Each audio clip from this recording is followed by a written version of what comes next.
South ఇండియాలోనే అతి తక్కువ ధరలకే రత్నాలందించే ఏకైక సంస్థ 6JVR. ఇదే ఇక్కడే కూర్చొని మాట్లాడారు కాబట్టి నేను మీకు కూడా సమాధానం చెప్పాలి. ఇలాంటి వ్యక్తుల యొక్క మాటకి విలువనిచ్చి నేను ఆగిపోను. ఇలాంటి వ్యక్తులకి సహకారం చేస్తే రాజకీయ పార్టీ వస్తూనే ఉంటుంది కదా, ఇంకా కానీ మాట్లాడేటువంటి వ్యక్తి ఒక స్థాయి కలిగిన వ్యక్తి కాబట్టి నేను రెస్పాండ్ అవ్వాలి. అంతే కదా, ఆయన కూడా సేమ్ ఈక్వల్ జడ్జిగా ఉన్నారు కాబట్టి ఆ ఆలోచన ఉండటం వల్లే నేను శిక్షించకపోవచ్చు. దేవుడు ఏం చేస్తాడు? ఎక్కడున్నారు ఇప్పుడు మీరు? Where are you? మీరు లీడర్ అని ఒక్కళ్ళని చేయెత్తే వాళ్ళు ఉన్నారా? మీ వెనక ఇప్పుడు తంతే మిమ్మల్ని ఒక్కళ్ళు వచ్చి అయ్యో పాపం తన్నారా కింద పడ్డామని లేపేవాళ్ళు ఉన్నారా? ఏమైపోయినారు మీరు? శ్రావణ్ కుమార్ మీద చెయ్యి వేస్తే 1,00,000 చేతులు లభిస్తాయి ఈ రోజున.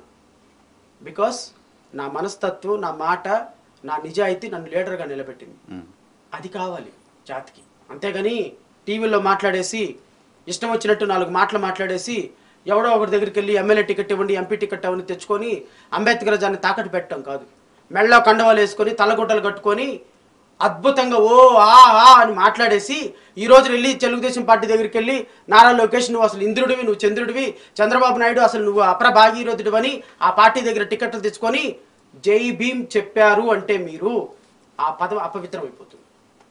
నేను ఒకే మాట చెప్తున్నాను నరసింహరావు గారు, చివరిగా జై భీమ్ అని నినాదం చెప్పిన నోటితో జై చంద్రబాబు నాయుడు అన్న, జై నారా లోకేష్ అన్న, జై రంగా గారు అన్న, జై జగన్మోహన్ రెడ్డి అన్న, జై లేకపోతే రాహుల్ గాంధీ అన్న చెప్పు తీసుకొని కొట్టాలి వాడిని. Because Jai Bhim is a separate identity. ఒక రాజ్యాధికారం కోరుకునే వాళ్ళకి మాత్రమే ఆ పదం చెప్పేది ఉంది. ఆడొకడున్నాడు 10th క్లాస్ చదువుకున్నాడు, జై చంద్రబాబు, జై భీమ్, జై చంద్రబాబు, జై నారా లోకేష్, జై పవన్ కళ్యాణ్, జై నాగబాబు, జై రంగా, జై చిరంజీవి అంటుంటాడు మాసేన్ రాజేష్. రొమ్ములు ఇరుచుకొని మీసాలు తిప్పుకొని ఎక్కడున్నారు ఇప్పుడు మీరు? గొంతు కోసి ఫ్రిడ్జ్లో పెట్టారు. వాళ్ళ కోసం మాట్లాడడానికి గొంతు లేకుండా పోయింది. లేదు, ఇప్పుడు ఇంక లేదు, వాళ్ళ గొంతులు రావట్లేదు. మీ చాప్టర్ క్లోజ్. తెలుగుదేశం పార్టీలో చేరి 1,50,00,000 మంది దళిత బిడ్డల్ని కాపలాగా 1,50,00,000 మంది దళిత బిడ్డల ఆత్మగౌరవాన్ని జై భీమ్ నినాదాన్ని మాట్లాడుతూ చంద్రబాబు నాయుడు కాళ్ళ దగ్గర మీరు తాకట్టు పెట్టాలని చూసినటువంటి మీలాంటి వాళ్ళకి డాక్టర్ బాబాసాహెబ్ అంబేద్కర్ శిక్ష వేయకుండా వదలడం. ఏం చేశాడు ఈరోజు చంద్రబాబు నాయుడు? గొంతు కోసి మళ్ళీ శవం మళ్ళీ తల్లిదండ్రులకి ఇచ్చేస్తే ఎక్కడ వాళ్ళు ఇతన్ని పునీతుని చేసి చేస్తారని ఫ్రిడ్జ్లో పెట్టేశాడు. రాజకీయ జీవితం క్లోజ్. మీకు రాజకీయం అనేది క్లోజ్. ఇంకా మీరు జాతిని అమ్మాలని చూశాడు, మిమ్మల్ని అమ్మేశారు. ఈ రోజున మీరు బాబాసాహెబ్ అంబేద్కర్ని తీసుకొని వెళ్ళిపోయి జై రంగా గారు జై బాబాసాహెబ్ అంబేద్కర్ ఇద్దరు ఒకటేనంట. వీళ్ళిద్దరు అంటే జాతి కోసం సేవ చేసే నాయకులు అంట. అంబేద్కర్ గారు, రంగా గారు ఇద్దరు ఒకటే. అసలు అంబేద్కర్కి రంగాకి కంపారిజన్ ఎక్కడ? మాసేన్ రాజేష్ పోలుస్తాడు. ఇప్పుడు ఇక్కడేమో రంగా విగ్రహం ఉంటుంది, రంగా బొమ్మ ఉంటుంది, ఇక్కడేమో అంబేద్కర్ బొమ్మ ఉంటుంది. ఎన్జి రంగా గారు జాతికి సేవ చేసిన వ్యక్తి, వారంటే నాకు చాలా గౌరవం.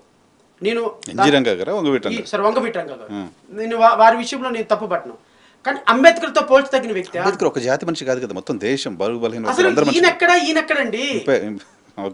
ఈయనెక్కడ? అంబేద్కర్ రచనలన్నీ అవుట్డేటెడ్ అయిపోయినాయండి. ఆయన అన్ని పిచ్చి థాట్స్ ఇప్పుడు పనికిరావు. ఇప్పుడు అంబేద్కర్ థాట్స్ ఇప్పుడు ఈ కాలానికి పనికిరావు అని చెప్పాడు. మరి ఎందుకు జై భీమ్ అప్పుడు? రాష్ట్ర వ్యాప్తంగా ఈ ముఖాన్ని ప్రతి ఒక్కళ్ళు పచ్చిబూతులు తిట్టినోళ్ళు మళ్ళీ మాట మార్చేసి అబ్బాయి అట్టాను లేదు ఇట్టాను లేదని. అంటే చంద్రబాబు నాయుడు ముప్పు కోసం నేను ఒక మాట చెప్తాను నచ్చిన. జగన్మోహన్ రెడ్డిని మోసి జగన్ అన్న అని బట్టలు చించుకొని జగన్మోహన్ రెడ్డిని చీఫ్ మినిస్టర్ చేశారు. జగన్మోహన్ రెడ్డి దగ్గర ఒక పదవి అడిగారు. అప్పటికే మనోడి మీద చాలా కేసులు ఉన్నాయి, మనోడి మీద రౌడీ షీట్ ఉంది. జగన్మోహన్ రెడ్డి ఇనిషియల్గా చాలా డిసిప్లిన్గా ఉన్నాడు. పదవి ఇవ్వాలి అంటే ఎస్సీ కార్పొరేషన్ చైర్మన్ చాలా ప్రాపర్గా ఉన్న వాళ్ళకి ఇవ్వాలి. ఈ క్యాండిడేట్ చూస్తేనో 10th క్లాస్ రౌడీ బ్యాక్గ్రౌండ్, నీకు ఎస్సీ కార్పొరేషన్ చైర్మన్ ఎట్లా ఇస్తారు? మనోడు పాప సంవత్సరం పాటు సీరియస్గా తిరిగాడు. ఎప్పుడైతే పదవి ఇవ్వమన్నారో అప్పుడు బయటకు వచ్చాడు. బయటకు వచ్చేసేసి పవన్ కళ్యాణ్ని పచ్చిబుత్తులు తిట్టడం మొదలుపెట్టాడు. కొన్నాళ్ళ తర్వాత పవన్ కళ్యాణ్ దగ్గరికి వెళ్ళాలనుకున్నాడు. జనసేన వాళ్ళు ఏం చేశారు, ఈయన్ని వ్యవహారం చూసి మాకు వద్దులని అయినా అన్నారు. ఇటు చేసి మళ్ళీ బీఎస్పీ దగ్గరికి వెళ్ళారు, వాళ్ళు రానివ్వలేదు. ఇంకొక పార్టీ దగ్గరికి వెళ్ళారు, వాడిని రానిలేదు. చివరికి దిక్కు లేక చంద్రబాబు నాయుడు దగ్గర చేరి చంద్రబాబు నాయుడిని అప్ర భాగీరథుడని ఎత్తేశారు. ఈ రోజున దళిత జాతిలో ఉన్నటువంటి నీలాంటి వ్యక్తుల వల్ల దళిత జాతి తలదించుకునే స్థాయికి దిగజారిపోయింది. ఇలాంటి వ్యక్తులందరూ కూడా జై భీమ్ నినాదం చెప్పి రేపొద్దున జై భీమ్ని ఎక్కడికి తీసుకెళ్తారు, చంద్రబాబు నాయుడు దగ్గరికి వెళ్ళి తాకట్టు పెడదామనే. మీరు జై చంద్రబాబు నాయుడు అనండి, నో ప్రాబ్లం. బట్ జై భీమ్ నినాదం చెప్పారు అంటే మీరు ఇండిపెండెంట్గా ఉండాలి.